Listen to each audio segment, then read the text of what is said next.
for Binasari.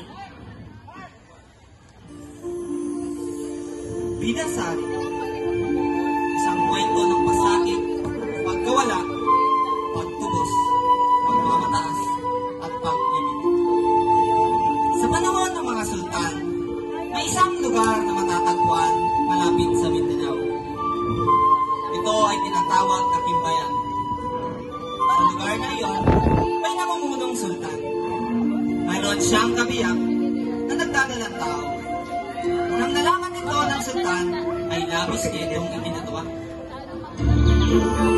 Ating mahal na sultana, ako na nagagalak sapagkat natupad na ang matagal nating minimithi. Mahal ko, sultan. Siguro panahon na upang malaman ito ng ating mga nasasakupan. Hindi ka siguro mahal.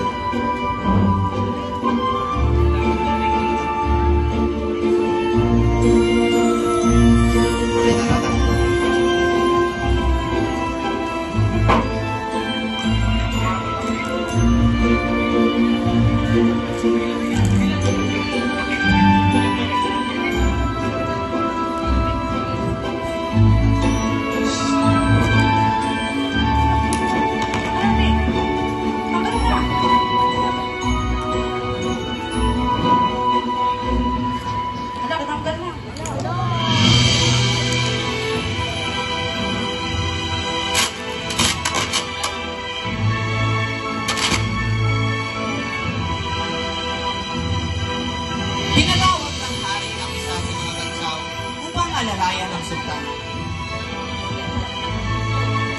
Mga mamamayan ng Kimbayan, mayroon akong nais ibahagi sa inyo. Isang magandang balita. Ang Kimbayan ay mayroon ng tagapagmana.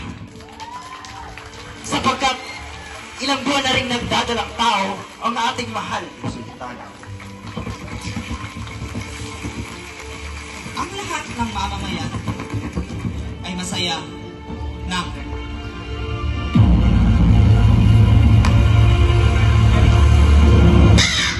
Nalalayo mo galula!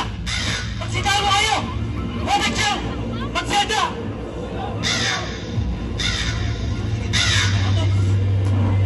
Bakit siya?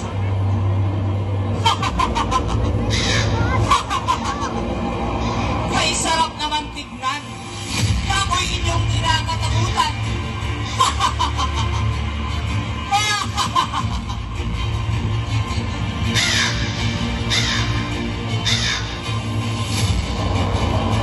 Ang buong kaharian ay nabilitang umalis at nagtago sa namumuksang ibon. Habang nakahiwalay sa kanila ang sultan at sultana, sa kanilang paglalakad ay nabutan ng panganganak ang sultana sa tabing ilog. Bakit mahal? Lalabas ko siya.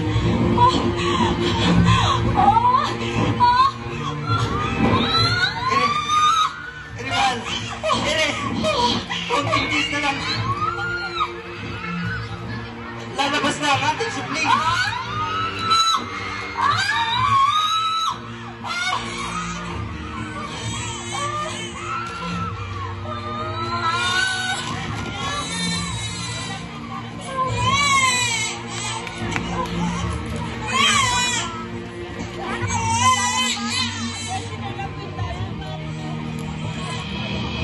Napakaganda ng ating anak mahal.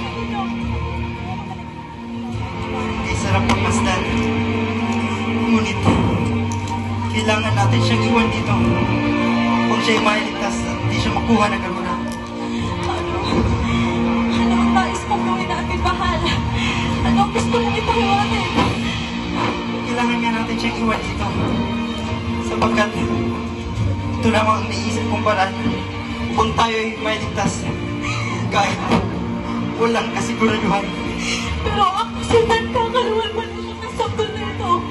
Pag iniwan natin siya, ay maaari siyang pamatay. Wala nang pagparaan. Kung hindi natin gagawin ito, maaaring maabutan tayo ng garuda.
Yan ang ibang garuda.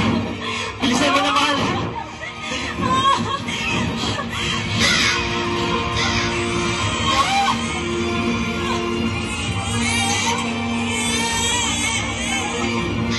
Bilisan mo na.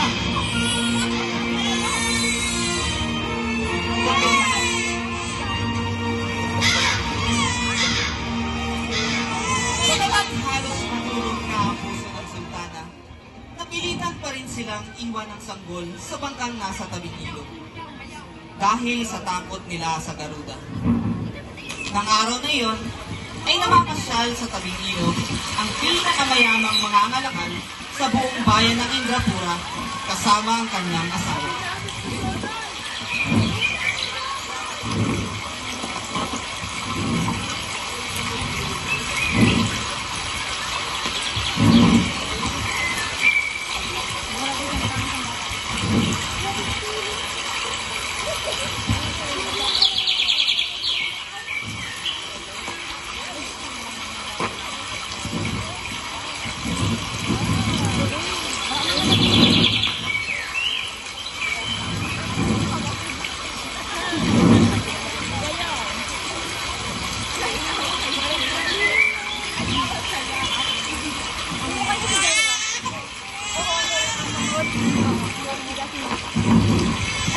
Nang sila ay nakarinig ng iyak ng sanggol, at ito ay agad nilang hinanap.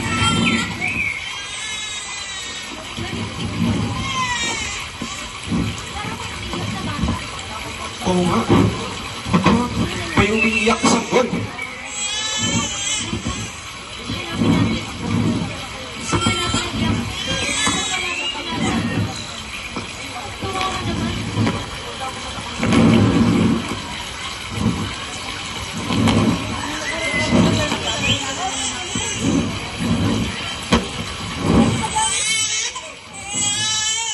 Tagpuan ko na! Dito, halika!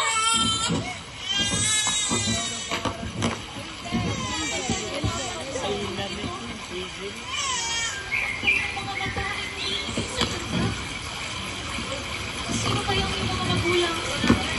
At bakit pinag-iwan sa lalaki dito? Mabuti ba? Dalawin na natin siya sa bahay sa alagaan.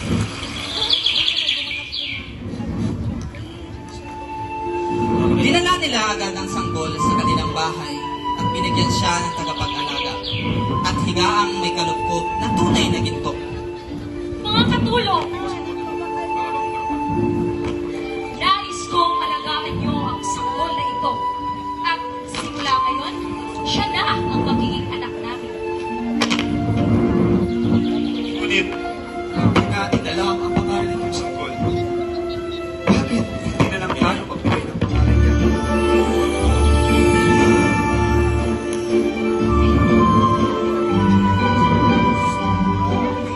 Oo nga, bigyan natin siya ng magandang pangalan na magbabagay sa kanyang maganda at malaki ang lukha.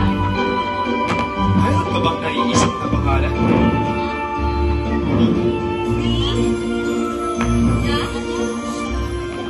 Binasari. Tawagin natin siya. Binasari. Napakagandang pangalan. Ito'y talagang nababagay sa kanya. Habang lumalaki si Belisari, ay lalong gumaganda. Maligayang-maligaya siya sa piling ng nakagisnang mga magulang. Bago siya matulog, ay kinakantaan siya ng kanyang tagapag-alaga na isang kuyay. Lumipas ang ilang taon, at lumaki na si Belisari. Taglay ang kanyang mala-anghel na kagandahan. Sa kabilang dako naman ng bayan ng Indrapura, ay mayroong sultan na nagngangalang Mugindra. Siya ay 2 taon ang kasal sa kanyang asawa na si Nilasari. Ngunit, sa tagal ng kanilang pagsasama, ay natatakot pa rin si Nilasari na baka makahanap ng mas maganda sa kanya ang kanyang asawa at siya ay iwan nito.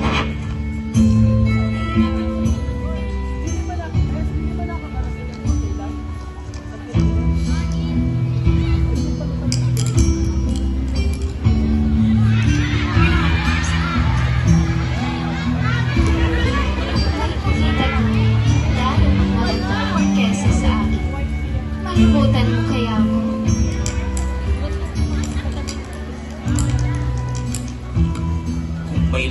mas gaganda kaysa sa'yo.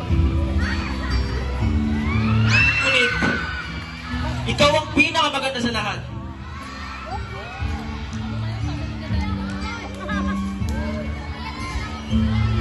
Mabuti naman. Halika na. Sapagkat hindi sang-ayon ang sultan sa sinabi ng asawa, kinabukasan, siya ay nagpadala ng mga badyaw sa bawat dako ng kanilang bayan upang malaman kung mayroon pang mas maganda kaysa kanya.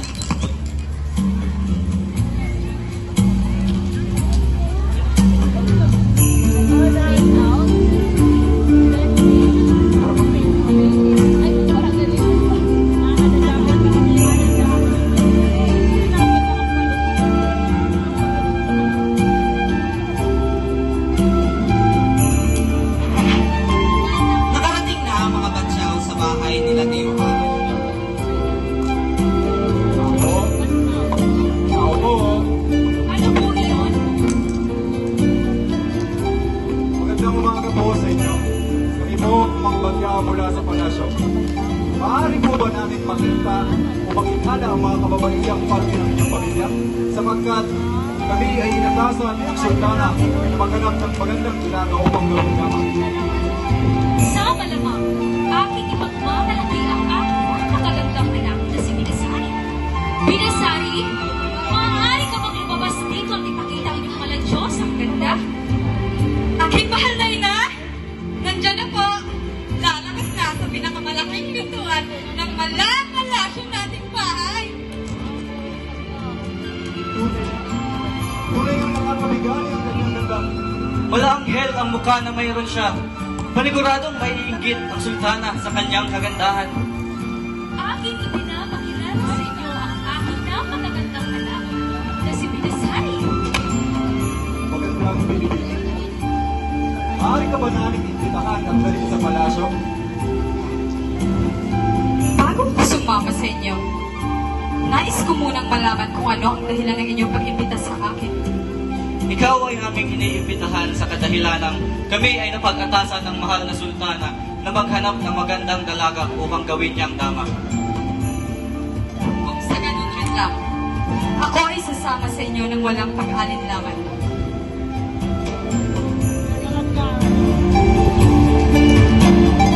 Sa paniniwalang siya ay gagawing dama ng sultana, si Binasari ay dinala sa palasyo at doon ay nakilala niya si Lilasari.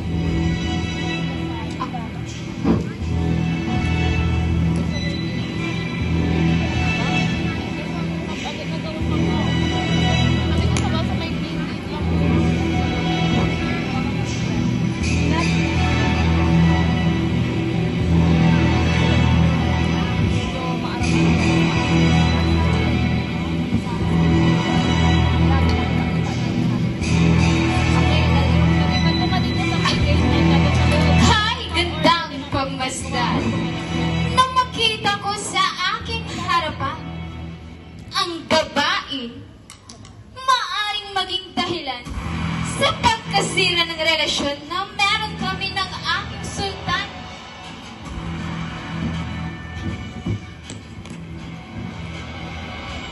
Ano bang aking kasalanan? At mo'y pinapagtan. Gusto mong malaman kung bakit kita sinasaktan? Kung bakit nandito ka ngayon at nakaluhod sa aking harapan?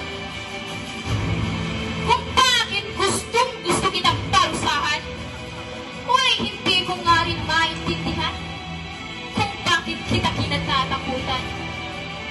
Ang alam ko lamang ay maaari mo akong palitan dahil sa taglay mong kagandahan na hindi mapapatay ng kahit na sino man. Patawad kong ganon. Ngunit, hindi ko naman ginusto na magkaroon ng mukhang maganda kesa sa'yo! Nakakapalang iyong mukha! Para pagsalitan ako ng ganyan? Anong karapatan ng mayo ka para isulturin ang isang tulad ko? Mga matyaw! Ikulong niyo siya at siguraduhin niyong hindi siya malalaman ng sultan! Maliwanag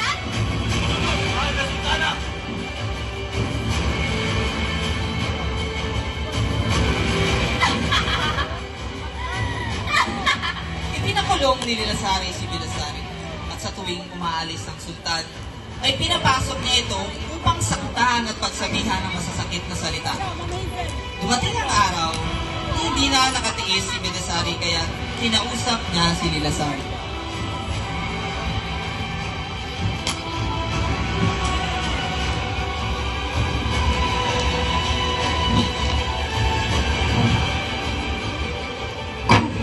Akong mamatay.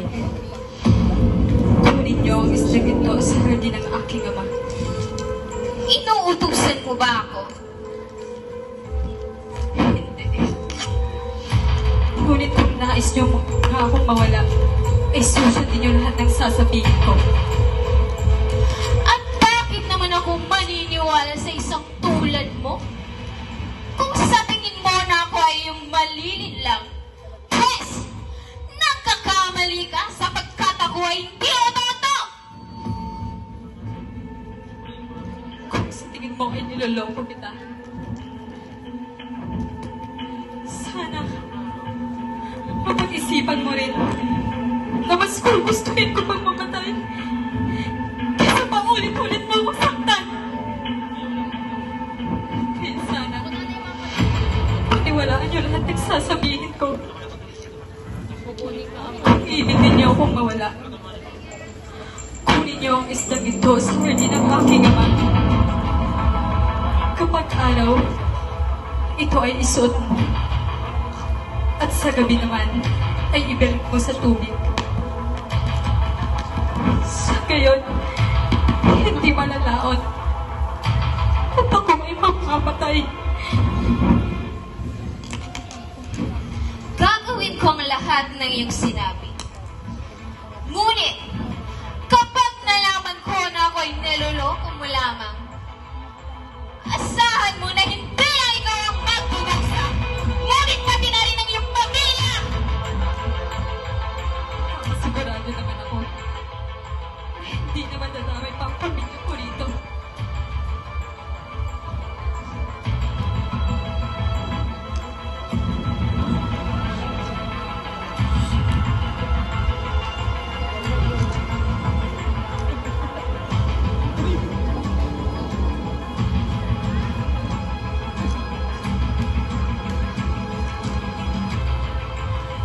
Agad na pinatawag ni Nilasari ang mga batyaw upang kunin ang kwintas na tinutukoy ni Bilasari. Agad namang sumunod ang mga batyaw sa utos ng sultana at nagtagumpay sila sa pagkuha ng isdang ginto. Nasa akin na nga ang kwintas mo.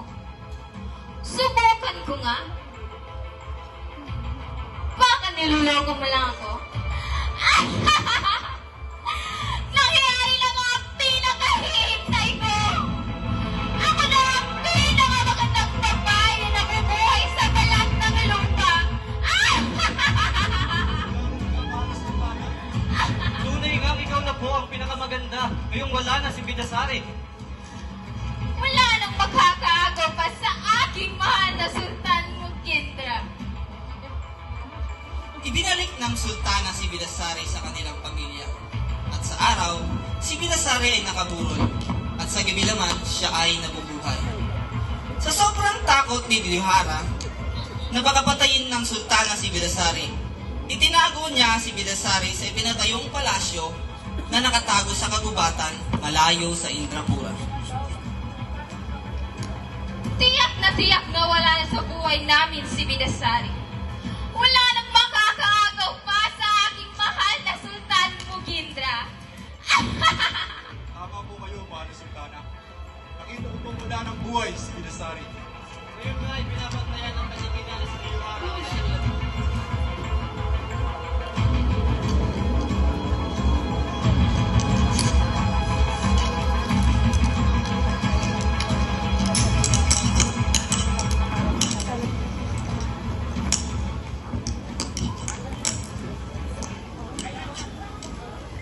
Isang araw, sa sobrang pagkabagot ng sultan, siya ay nagpasyang pumunta sa kagubatan para mangaso.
Nakakapagtaka. Bakit may palasyo sa gitna ng gubat? Ano kayang nasa loob ng palasyo? Hindi ko mapigilan ang aking pagnanasa na malaman.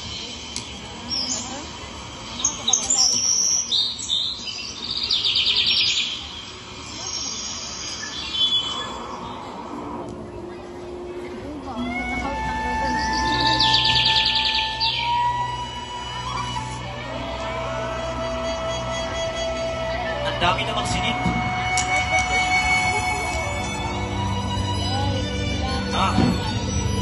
Isa-isa ko na lang papasukin ang bawat kwarto.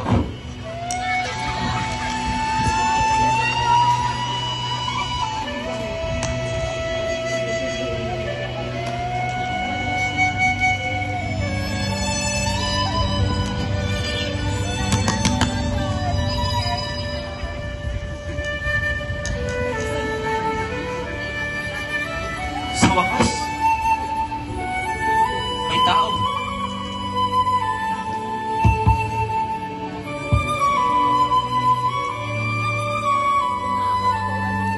Ngunit, siya ay tulog pa.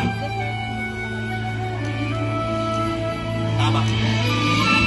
Maghihintay ako dito hanggang siya ay magising.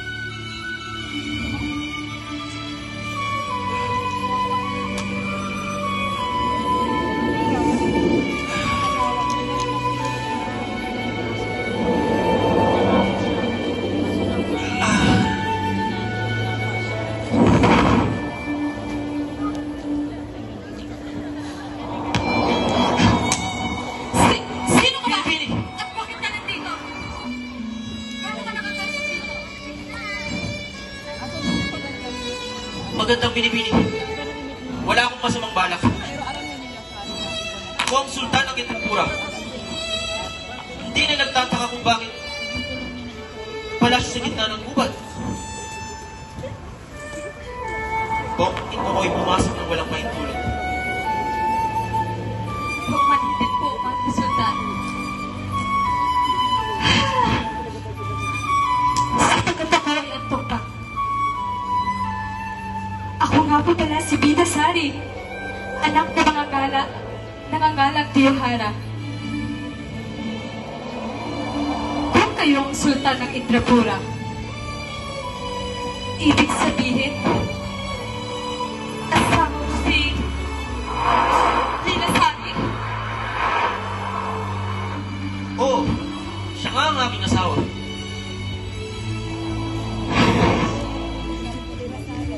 Ganun po ba? Binibini. Maaari ko bang malaman kung ano ang ginagawa mo rito sa gitna ng gubat? Ba't ka ba nag-iisa sa palasyong ito? Kanina nga nagsundo siya sa mga Sultan, ako po ay naparito dahil ako po ay natatakot na baka patayin ako ng inyong asawa na si Lila Sari. At bakit ka naman nagpapatay? May nagawa ka bang masama? Wala po akong minawag masama para na Sultan. Na hindi ko nga po alam kung bakit niya ako sinasaktan. Sinabi ni Bidasari ang lahat ng nangyari sa kanya. Ano? Labis niya talaga itong pagsisisiyan. Hindi ko akalain na kaya niya palang gumawa ng ganun. tayo sa sabi sa nila na kakilala. Kaya nga po siya, Sultan. Hindi ko din po akalain na ganun siya. Kahit isa na siyang sultan ang kaakit-akit.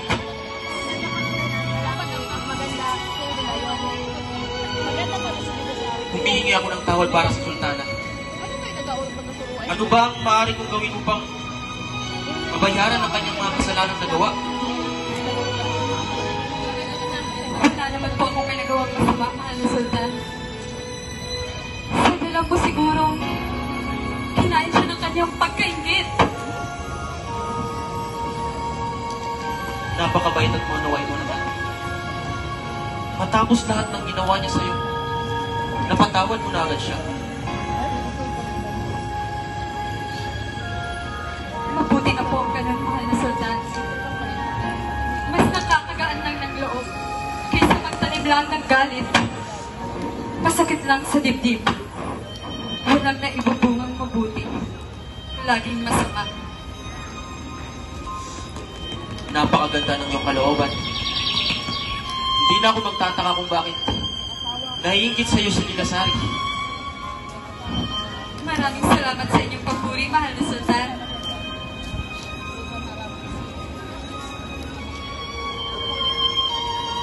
Mahal na Sultan? Bakit parang nakatulala po kayo sa akin? Ay, bato. May mali po ba sa itsura ko? May dumi po ba sa mukha ko? Wala.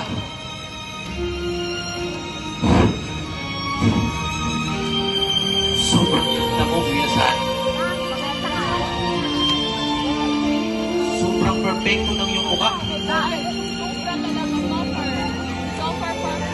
Ang iyong ganda ay parang bituin sa kalangitan. Nagniningning at lumiliwanag. Napakapabulaklak ng mga lumalabas sa iyong mga bibig, mahal na Sultan. Bari ko'y parang magdadala ko sa iyong mga pananalita. Ang matagal ang ginasabi ko? Pero katotohanan lahat ng kakasinasabi. Ang iyong ganda ay kaakit-akit kahit na ako'y nakapikit. Sa liwanag ng ganda mo'y ikaw lang ang aking nakikita. Ikaw din naman, mahal na Sultan. Napakatipuno ng iyong katawan. Ang laki ng iyong mga bisig at sadyang kaakit-akit. Ang iyong tindig ay isang napakagandang lalaki. Nang makita kita, nabinghani agad ako sa iyo, Nilasari. Ikaw ang pinakamaganda sa buong Indrapura.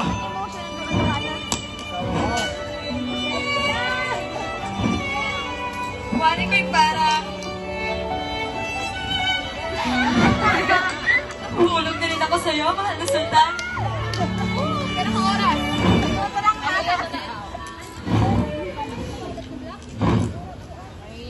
Bini-bini. Magpasya na ako. Ngayon, ano po yun, mahal na Sultan?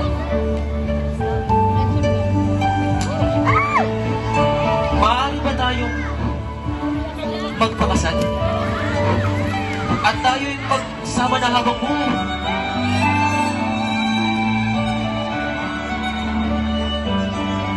Parang ang bilis mo manapang, mahal na Sultan.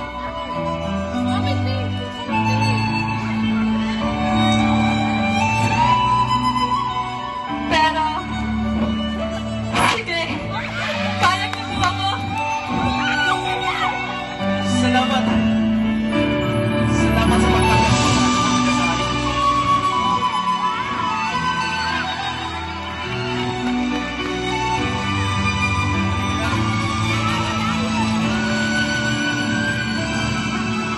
Dahil pumayag si Nilasari, nagdesisyon kaagad sila na magpakasal. Si Nilasari ang pinaupo sa trono, habang si Nilasari naman ay napilitang magpaiwan sa kanyang palasyo. Pagdaan ng maraming taon, ngayon bumalik na sa Kimbayat ang mga naninirahan noon. Nagkaroon pa ng isang anak ang mga tunay na mga magulang ni Nilasari na nagngangalang Sinapati. Isang araw, ang isa pang anak ni Teuhara, habang naglalakad ay may nakita siyang babae. Napansin niyang magkapareho sila ng mukha nang itinuturing niyang kapatid na si Bidasari.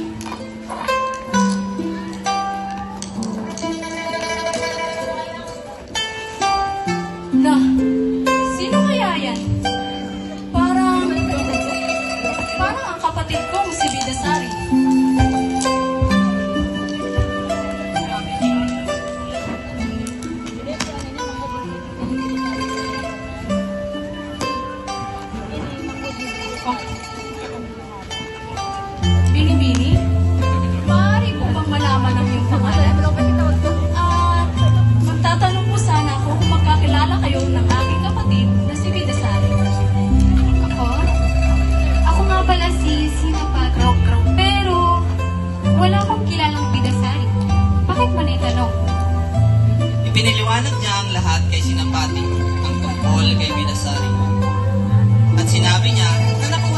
bidasari sa tabing ilog at sila'y naging matalik na magkaibigan. At naitanong ni Senapati sa kanyang mga magulang ang tungkol kay Bidasari. Nalaman niyang may kapatid pala siyang nawawala. Napag-isipan niyang pumunta silang magpamilya sa Indrapura kasama ang pamilya ng mga mangangalakal. Na, Ama, maaari po ba tayong pumunta sa kaharian ng Indrapura upang malaman natin kung si Bidasari nga talaga ang nawawala kong kapatid? Sige anak. Pagsapit ng umaga, pupunta agad tayo sa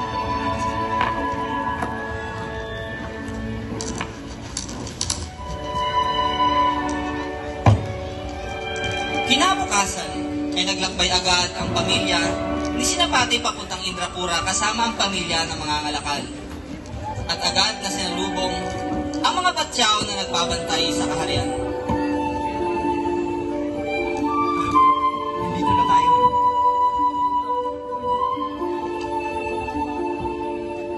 Magandang araw!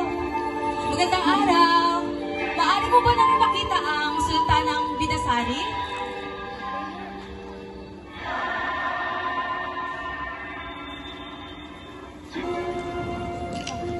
Magandang araw! Magandang araw! Maaari mo ba nang ipakita ang Sultanang Bidasari?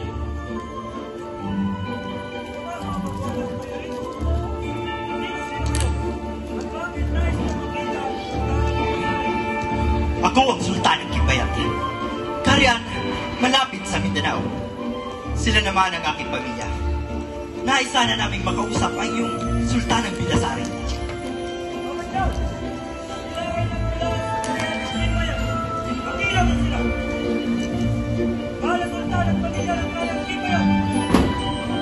Kaya pagdating sa kaharian. Salamat.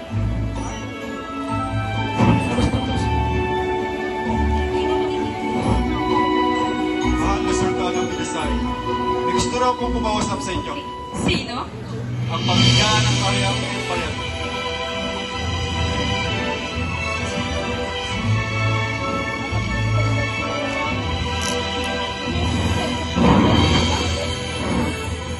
Mahal na Sultana. Ako ito, si Senapati. Ikaw nga siguro ang nawawala kong kapatid. Kapatid?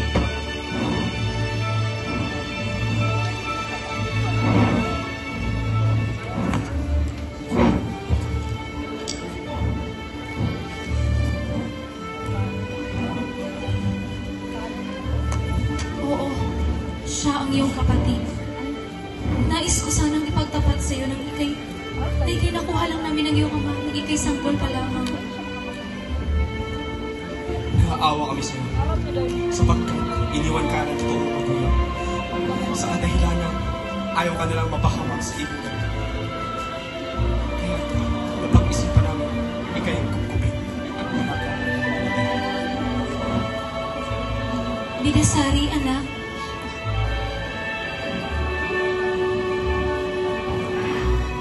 Sila nga pala ang totoong mga magulang. Anak, nagagalak kami ng ka. Patawad dahil iniwan ka namin ng iyong ina. Napakagandang babae ng ating anak. Alam mo, patawarin mo kami kung bakit ka namin iniwan noon. At maraming salamat na rin mo ginala at kinukupo minahal at inalagaan si Bidasari. Wala ka naman po.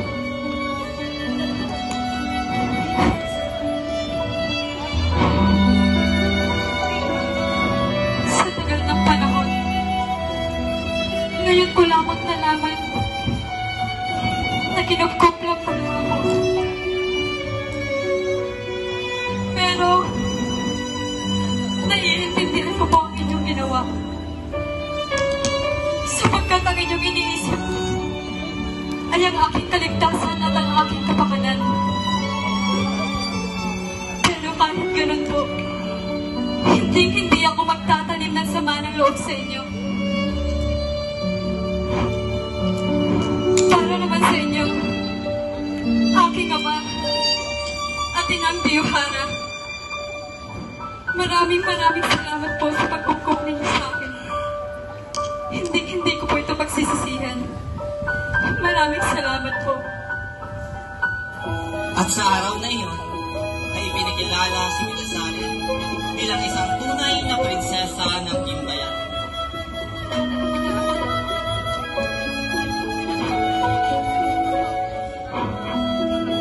Mga minamahal kong mamamayan ng Indrapura.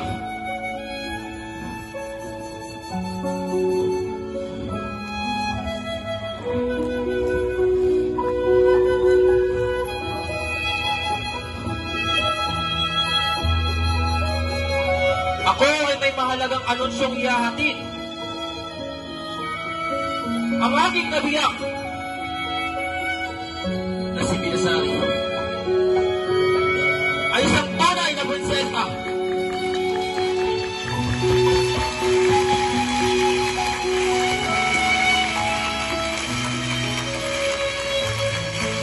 Mga kapamilya ng Indrapura, ako po ay lubos na nagpapasalamat sa inyo sa mainit na pagtanggap ninyo sa akin bilang inyong sultana. Maraming salamat po. Ang lahat ng nangyari ay inanunsyo ng pamilya. Lahat ng mamamayan ay nagsihiyawan dahil sa sobrang galak. Ang balita ay kumalat sa buong kaharian at maging ang mga dating nagtatago dahil sa Garuda ay lumabas na rin. Ang Garuda ay hindi na nakita mula noon. Marami ang naniwala sa pagbabalik ng sultan at sultana at sa pagdating ng tunay na tagapagmana ng Gimbayan. Si Pinasari ngayon ay isang reyna. Naging simbolo ng pag-asa at pagmamahal ng Indrapura. Naging mahusay siyang tagapagpayo ng kanyang asawa at naging mahal na isang ina sa kanyang mga anak.